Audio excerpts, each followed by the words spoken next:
Oui, alors on va continuer notre étude des paramétrages des équipements de génie climatique au niveau des connecteurs. Donc ici, si on va s'intéresser à un appareil qui est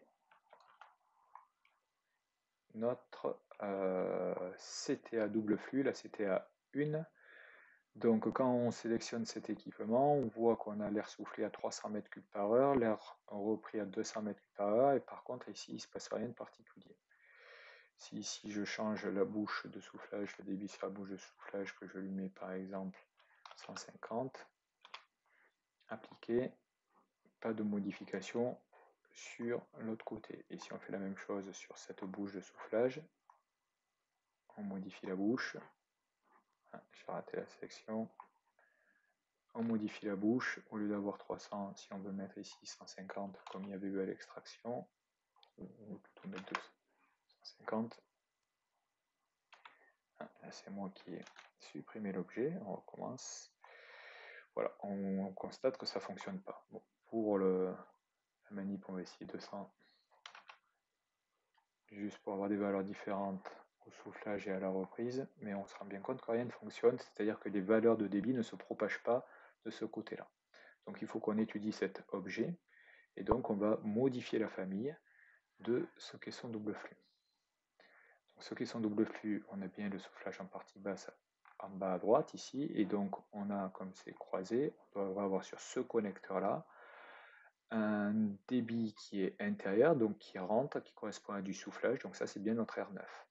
Et notre R9 qu'on a là, on voit sa valeur est considérée comme étant prédéfinie à ce niveau-là, donc ça veut dire qu'elle résulte d'un calcul.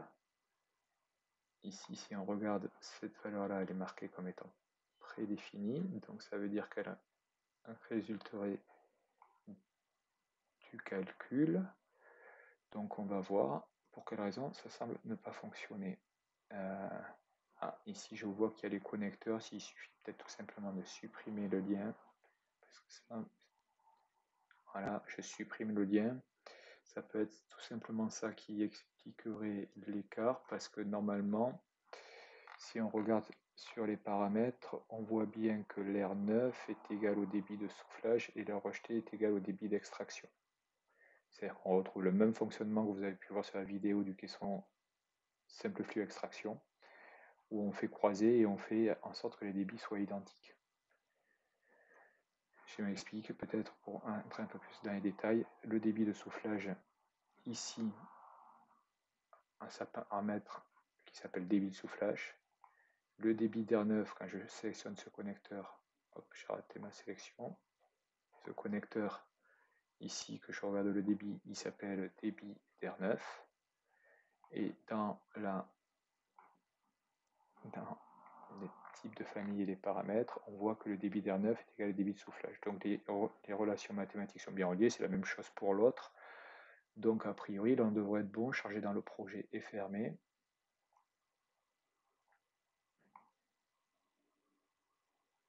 On remplace la version existante et ses valeurs de paramètres.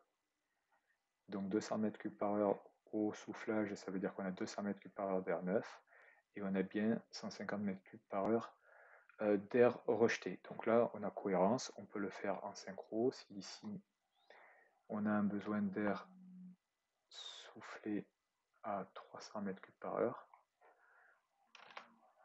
si on fait appliquer, automatiquement, on voit bien que l'air neuf à ce niveau-là est bien à 300 mètres cubes par heure. Si je fais la même chose sur l'air repris, ici, alors là, normalement, on a la même chose, air soufflé à repris, donc je vais mettre 300, et en faisant 300, on devrait voir l'autre aussi, effectivement, qui correspond bien à 300. Donc le paramétrage de cet équipement de génie climatique fonctionne correctement.